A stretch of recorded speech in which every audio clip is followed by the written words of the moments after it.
A state championship is something they'll always remember. Heck, even to compete for one is a big deal. And what I told them, was just reminded when we were meeting with folks beforehand, what I told them then was true. If they had been in California, they would have been on their couch because they would not have been able to even be allowed to compete in any type of sports. And so we're proud that we not only, I know they finished the school year here, we were just in Baker County, we had school year, we had sports, we did everything. That was obviously the right decision. I think the places that lock the kids out of sports and lock the kids out of school, I mean, it's just a total disaster, and they're going to have to, I think, pay the consequences of those decisions for years and years to come. We've got a great team of folks here. We have our Lieutenant Governor in attendance. We have Senator Kelly Stargel, Aaron Bean, Jen Bradley, a lot of representatives, Kaylee Tuck, Chris Latvala, Stan McLean, Cord Bird, Jason Fisher, Chuck Brannon, Wyman Duggan, and Clay Yarborough. We also have Selena Soul, who's a former Connecticut high school track athlete, who is going to talk about the bill that we had today and how the lack of protections in her state ended up denying her opportunities to be able to compete. We believe in the state of Florida of protecting the fairness and the integrity of women's athletics.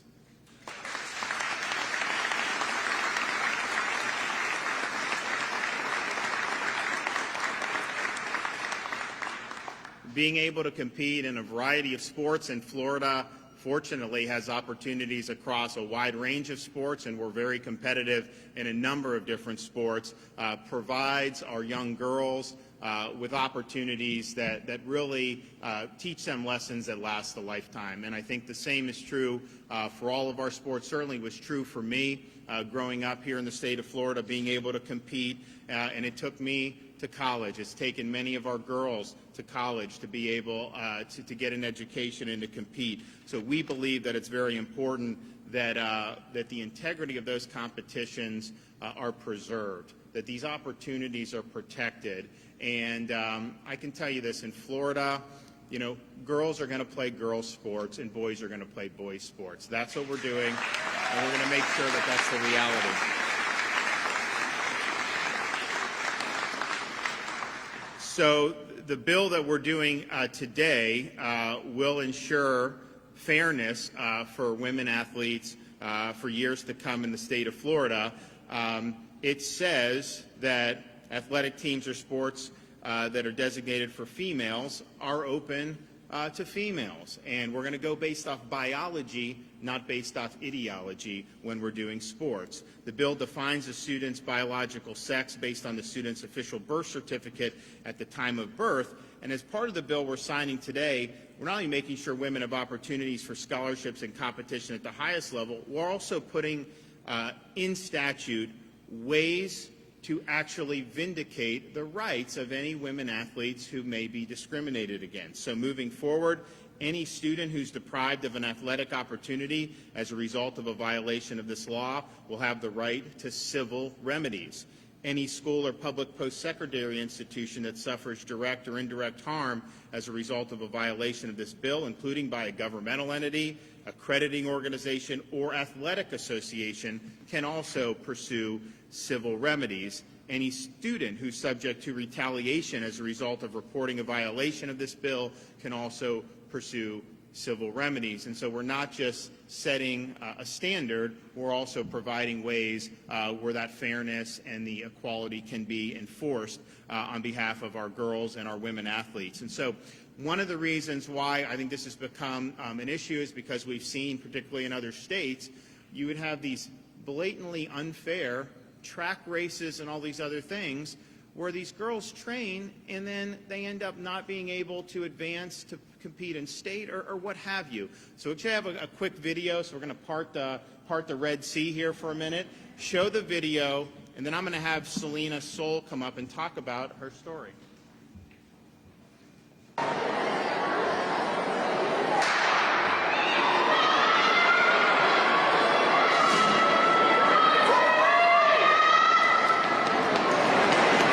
Out of the 100 is in lane 5. Chelsea Mitchell in lane 6. Mitchell ended up the 100-meter champion after the false start.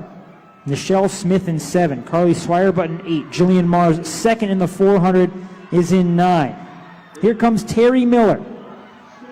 Miller, after the false start in the 1, takes the 200. Gonna be 24 low. Terry Miller of Bloomfield in 5, the overwhelming favorite. Alana Smith is in 6. Emily Mulhern in 7. Selena Sewell in 8. Megan Wasik in 9. And as expected, it is Miller and then Smith. Oof. 11.64. She just broke her own state open record. Yikes. Guys, come on up.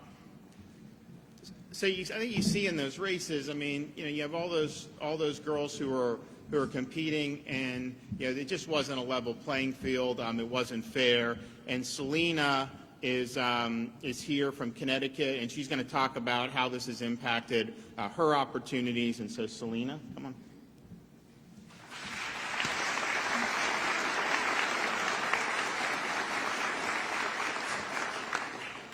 My name is Selena Soul, and I'm a track and field athlete from Connecticut. You may know my story, but if you don't, I'd like to share how a bad policy in my state of Connecticut has robbed me, my teammates, as well as every other female track athlete in my state the opportunity to compete on a fair and level playing field. I have been competing in track and field since my mom introduced it to me when I was a little girl. Track means everything to me. I would wake up every morning eager to get on the track, waiting to run, waiting to jump. I love my sport. I've spent countless hours training to shave fractions of a second off of my time so I could be the best, because I race to win. But my chances of being first, of being the best, were shattered. In 2017, Connecticut began allowing 2 male athletes who self-identify as girls to compete in girls' sports. During all 4 years of high school, I was forced to compete against them, even though they were bigger, stronger, and faster than me, because they were male. In just 3 years, these 2 athletes won 15 women's championship titles, and they set 17 new individual meet records which we girls had no hope of breaking. I remember what it was like to line up for the race and get into my blocks, already knowing the outcome long before the race started. Those 2 biological males would dominate the field, leaving us girls to compete for 3rd place and beyond. No matter how hard we trained and how hard we pushed ourselves, they beat us time and time again. We elite female athletes don't give up a normal high school experience just for participation trophies. We race to win. Sports have always had separate rules to ensure fairness. Everyone should have the chance to participate in sports, but they need to compete where it's most fair. This isn't about self-expression. This is about our right, a woman's right, to win. I have lost countless opportunities over the past few years. I lost opportunities to compete on world-class tracks and opportunities to win titles. During my junior year, I was denied the chance to compete at the regional New England Championships. I missed advancing to the next level of competition in the 55-meter dash by just 2 spots that were taken by biological males. It was frustrating, heartbreaking, and demoralizing to be sidelined in my own sport. Female athletes deserve the same opportunity as boys to excel and chase our dreams. Allowing male athletes to compete in girls' sports shatters those dreams and strips away opportunities that so many of us have spent years working to obtain. We must protect the integrity of women's sports. So I decided to take action. 3 of my fellow female athletes and I filed a lawsuit last year with the Alliance Defending Freedom against the Connecticut Interscholastic Athletic Conference because girls and women deserve the chance to compete on a fair playing field. After reviewing the Fairness in Women's Sports Act, all I can say on behalf of all female athletes is thank you, Governor.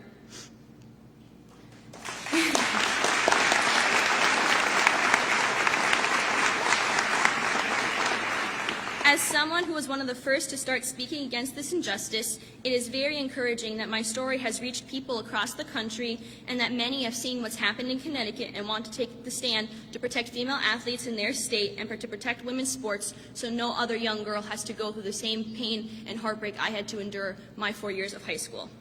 I am grateful to Florida lawmakers and especially Governor DeSantis for preserving fairness in women's sports and allowing countless young girls and women the opportunity to succeed in the sport that they love. As a female athlete, I recognize the opportunities for higher competition are limited, including access to college recruitment, scholarship funds, equal access to facilities, coaches, training opportunities, and even opportunities to play professionally, even decades after Title IX. This bill is about protecting the advances we've already made as women in this space and creating a fair opportunity to empower women to aspire and to achieve in the most fair way possible. I only wish the rest of the country would take these obvious steps to ensure fairness and equality for women and girls like me. Once again, thank you, Governor DeSantis. All right.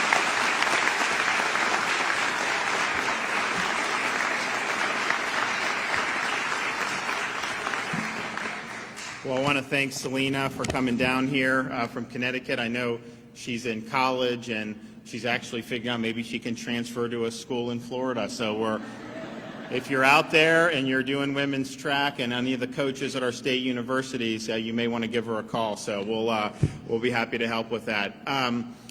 So I want to thank the legislators for providing these protections. You know, when this was going on, you heard different things being said about, you know, some of these corporations get all spun up.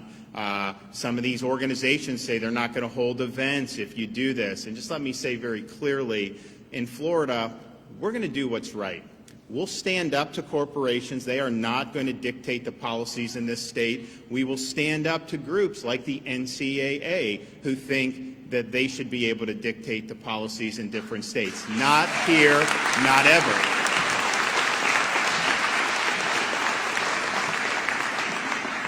And so we won't be cowed. We will stand strong. And here's the thing. At the end of the day, if the price of providing opportunities that can last a lifetime for all the girls throughout the state of Florida, for ensuring fair competition for them, if the price of that is that we lose an event or two, you know, I would choose to protect our young girls every day of the week and twice on Sunday.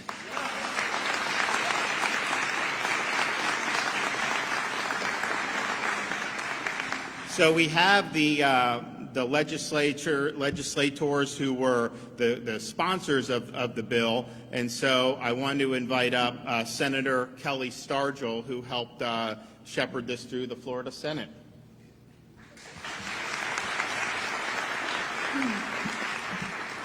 Thank you very much, Governor, for being here. Thank you for signing this hard-fought bill. You know, many, as we did this bill through the process, tried to make it about something that it wasn't. This bill is very simply about making sure that women can safely compete, have opportunities, and physically be able to excel in a sport that they've trained for, prepared for, and worked for. I don't think this is a place that Selena ever thought she would be or even desired to be, to try to work on something like that. It's such a common sense issue, and it's unfortunate that it has become lost in the rhetoric of the day that what we're dealing with. This is nothing about anybody being discriminated against. It's solely so that women have an opportunity to compete in women's sports. We all know that men are stronger than women. Watching the video, I kept thinking to myself, I've always heard as a kid, you know, you run like a girl. And when you're looking at that video, it's even evident. The woman, the transgender woman who competed, or a self-identified woman, ran very differently than the others in the competition. It's physiologically different. Men are stronger, they have bigger lung capacity, stronger muscles. It's common sense. And Governor, I appreciate you working with us to push this issue forward. It was a difficult issue. It's the right issue. It's the right thing to work for in this emerging issue to make sure that we protect our women. So thank you, Governor. Thank you for what you've done for our state. Thank you.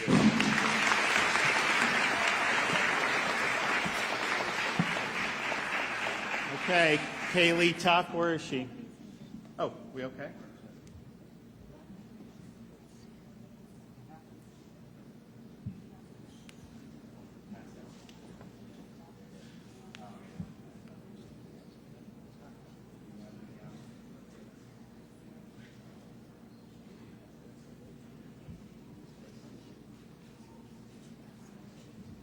Do we have any medic?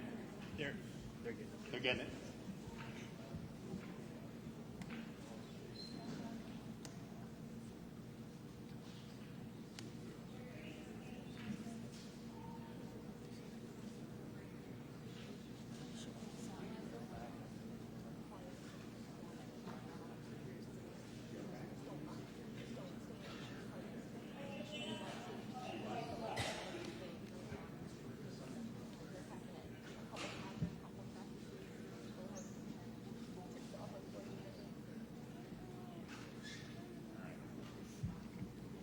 I think she's going to be okay, so thankfully.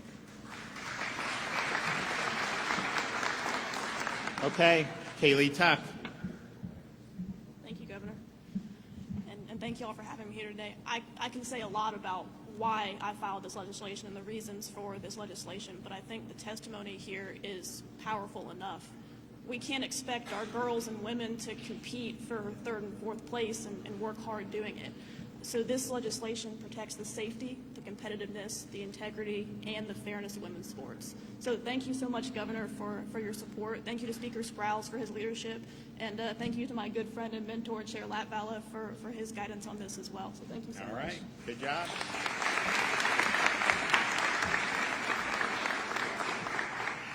And I'm gonna sign in one second, but I want to just a smaller issue, a part of this.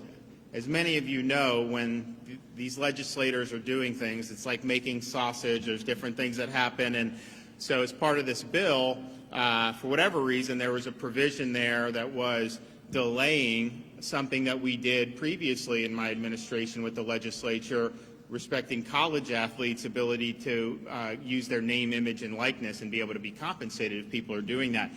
The bill that I'll sign today actually extends the date of effect from July 1st of this year till July 1st of next year. However, that was fixed. There's another bill that I will then subsequently sign, which will take precedence over that provision of this bill. And so rest assured, July 1st, 2021, just as planned, the name, image, and likeness, the college athletes will be able to be compensated if people are using their name, image, and likeness. And I know that we actually, our coaches throughout Florida, use that to recruit different athletes to be able to come to our state universities, and we think that we're proud of Florida leading the way on that yet again, and we'll continue to do it. So if you read this bill, you will see that the one-year delay, but just understand that one-year delay is rectified already. It will be rectified once I sign the other legislation. That will happen, so everyone can proceed accordingly, as July 1st, the date where our name, image, and likeness bill takes effect. We're very proud of that as well. All right, let's go.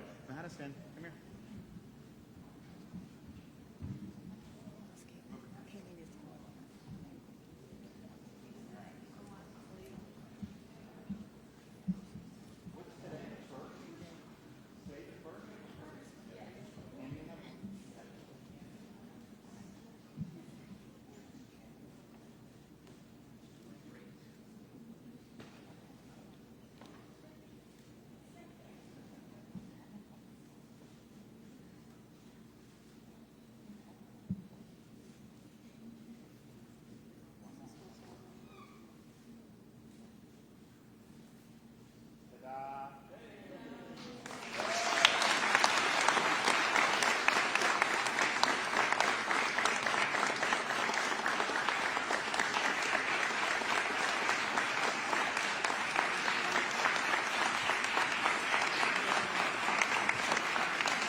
Anybody?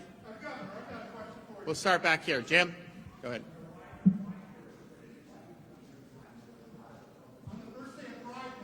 So I think I think one, we just I met him at the football game. We have a good relationship. I don't think there was anything more to it than that. They had a venue to offer, so we did. But I think a lot of our schools throughout Florida have done an excellent job of providing opportunities for people, particularly for women athletes. And I think if you look across the board, we do about as good as anybody, and we're very proud of that. Why message are you saying that LGBT people signing on the first day of Pride? Okay. First of all, it's not a message to anything other than saying we're going to protect fairness in women's sports. We believe that it's important to have integrity in the competition, and we think it's important that they're able to compete on a level playing field. And you see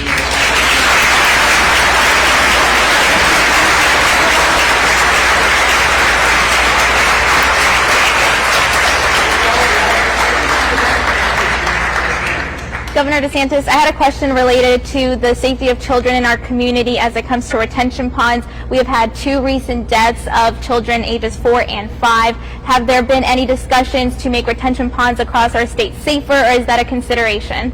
So it's something that, depending on the issue, DEP has the oversight over. And I know we just saw, I guess, an incident with it over the weekend. Very, very troubling. We obviously want to have safety first, so they are absolutely looking into that. There's things that I can do from an administrative perspective. I'm obviously willing to do that. So.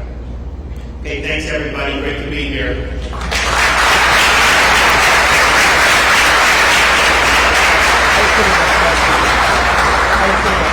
I